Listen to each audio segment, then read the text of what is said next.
Okay, I'm going to do a quick rundown on these images here. This is the Mystery Wire website. The link will be in the description so you can go take a look at the original story. The video I'm doing right now is just going to explain how I was able to determine that one of the images I believe to be a certain somewhat familiar object, which we're talking about the one on the left there.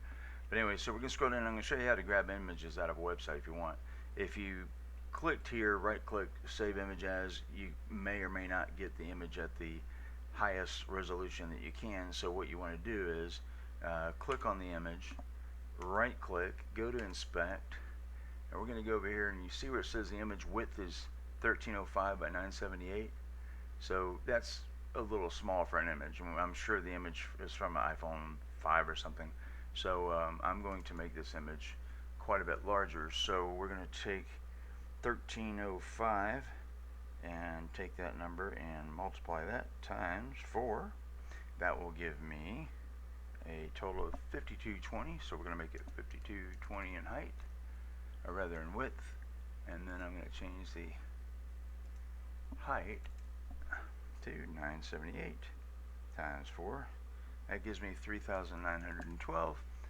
Alright, and that's going to change the image size quite substantially here. So we're going to have a much larger image. So I'm going to grab this image, copy that, and we're going to bring that into Photoshop, which you see I already have there, but I'm going to drop in the one that I just did so you guys can see the same image.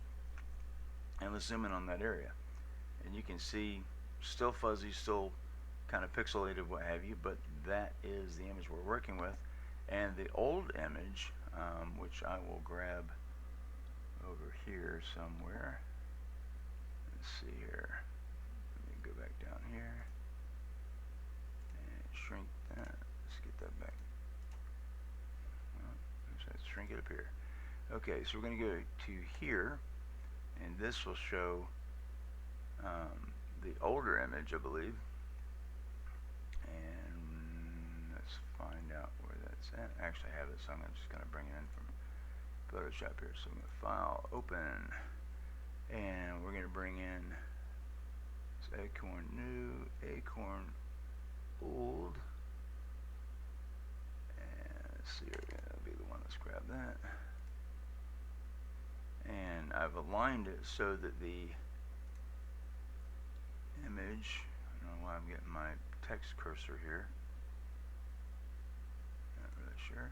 Okay, so we're going to bring this image and overlay it on top of this image, and you can see the difference here. And I'll make the opacity here, say 65. Oops, 65%, and start getting the image here. So I'm going to make it about the same here. We're going to line these canopies up in the cockpit here, and that's about right. So you can see how far it moved from the first image to the second image, which the second image is actually the older image, so that's a bit confusing. But so I've lined the images up a little bit. So what I'm going to do is I'm going to go in and grab this object here, and it's a little bit large. I don't have to do it that way, so let's do it again here. Let me grab it with a circle. Alright, do this here. Alright, so we're going to grab this one. I'm going to copy that section and paste it. And actually I should have feathered it, but that's okay. Actually, let's go back and do that. Let's reselect. Now we're going to select, modify. We're going to feather this by, say, 3 pixels. You don't see that because it's on the other screen, so I'm going to bring it over here so you can see I'm feathering the radius by 3 pixels. What that's going to do is give me a really smooth edge here, which is going to be what's called feathered. So it's not so sharp when I bring it into the other one. So I'm going to copy that. And we're going to drop it into a new layer. Turn this off and this off so you guys can see what it looks like. So that image there, you can see how it has a fuzzy outline there. So now I'm going to drop that in and overlay it with the original image here. So now you can see that as I zoom in here, you see a little circle there, but you can see it's moved from here to here, from the first image to the second one. And you know, I can modify the brightness and contrast to make that look even better. Adjustments, and make it match the background there a little better, because the images are handled differently.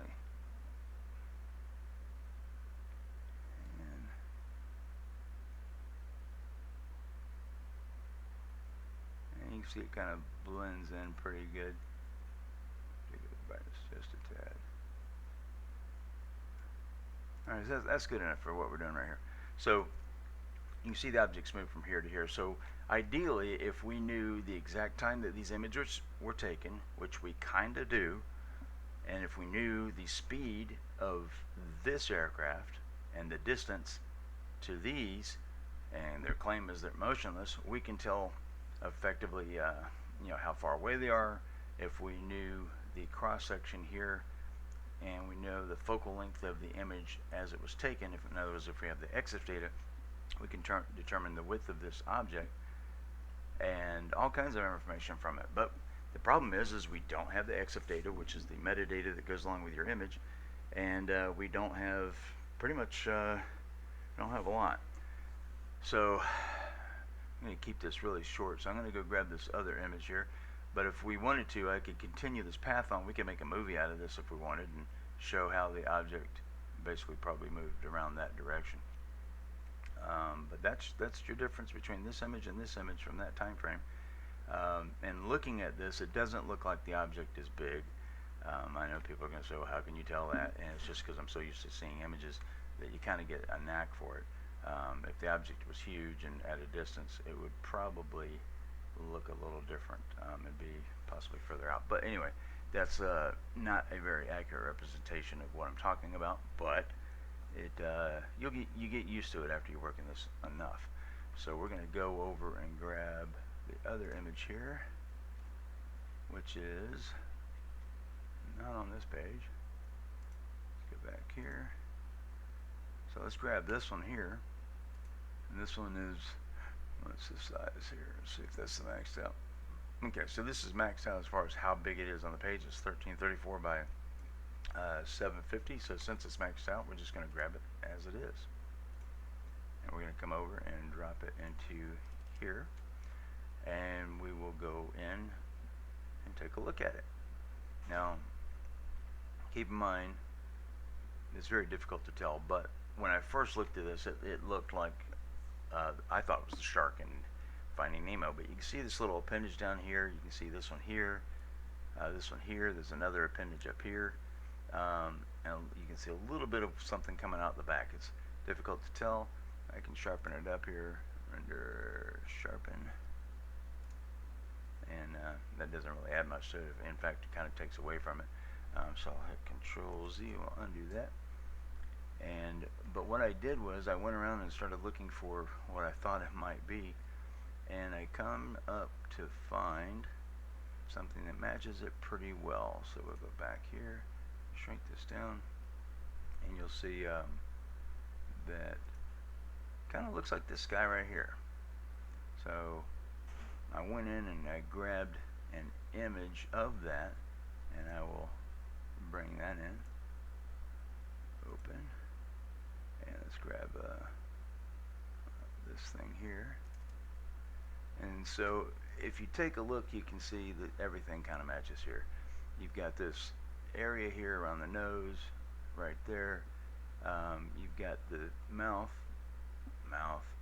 then you have this little thing down here and here, so a little bit darker on this one. You can see it's a light color here, which may or may not be the you know, this device here. I would think it would be somewhere up in here, but pretty much this is a flying shark. Now, even if it's not the remote control flying shark, it's definitely a helium filled mylar type balloon, and it's that of a shark. You know, this isn't so fuzzy that you can't tell that it's that.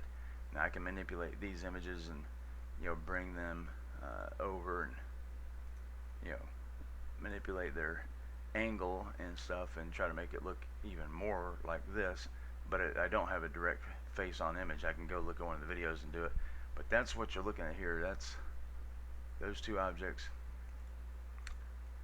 are the same. So now if you're wondering how I can derive that by looking at this fuzzy object here and looking at this, again, it comes with experience. I've done this for 30 some odd years, and looking at this from a forensic standpoint and also from, you know, just common sense, it's the flying shark. That's all there is to it. And I'm going to cut this video short because I have to go, but I will put this up so you guys can see that, and that's how we basically got that. Unfortunately, I don't. The other image, which is the sphere thing, I don't know what that one is. You can see if you line this up, this image here. Let me bring that in. Let's see here. Grab that. Copy image. We'll go back to here. Go back to this other image, which is 2, I believe, and you paste it in here. You'll see that it's actually an image that was taken at a different angle and from this side here, so the camera was held closer to the canopy, and that's where that comes from. Now the other image here, and if you want, I can show you something else here. Let me see if I can file open. Let's see what I did was I took the blimp image and I added it here and matched it with the canopy. That way you could see how the object originally looked. So this object is apparently in the same area as these, and it's roughly the same size. So it's not that much bigger, it's actually about the same size. So that makes me believe they're all Mylar balloons, and they're probably from some party that they got away, and this object here was a remote control variation, and it was probably being flown around outside, which is not meant to be flown outside, and it probably got away just like the other balloons, and that's what you're looking at. The other object, that sphere thing, I don't know what that is. It could be a number of things, but these two objects apparently are the Batman thing. So if I brought in the Batman graphic and put it side by side, if we take this here, I'll just grab it. Let's grab this part here. So I'll copy that and bring it into this one, and let's take out that background. Alright, so now we have this object here. We're going to take it, let me select, deselect, and bring this closer down here. We're going to zoom in here, edit, transform, scale, and let's bring it down. We're going to match the size, and this one's actually clearer, and even though it's further away. So I'm going to bring it down here, match that size, and roughly the angle.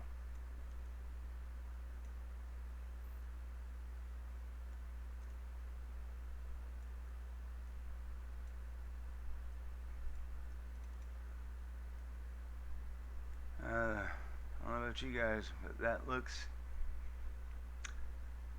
I mean, I'm putting it right over it, and it looks virtually identical.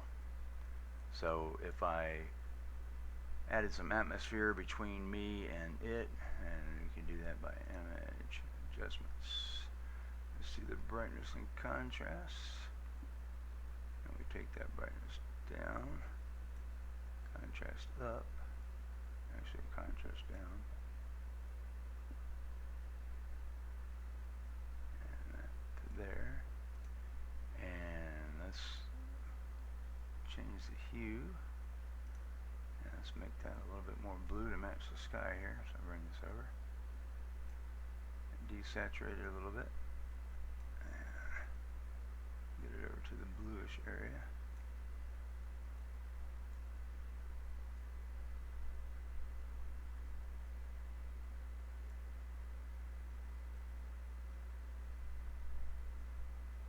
as you can see, it's looking closer and closer to it.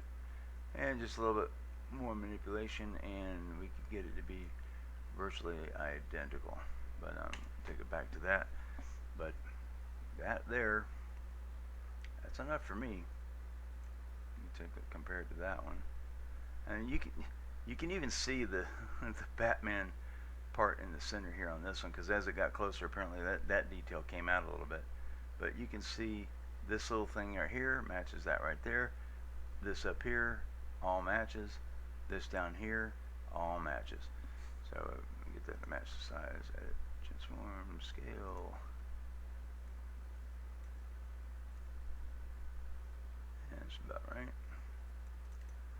And if someone thinks that's any different, then I'm sorry. I don't know what more to tell you, but that's all I need. Now, what I'd like to have is more information so we can figure out this flight path. So remember, the other balloon was over here, and turn that.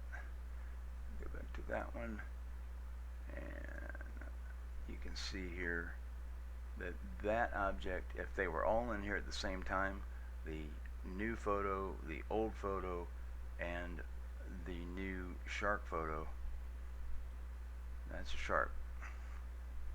So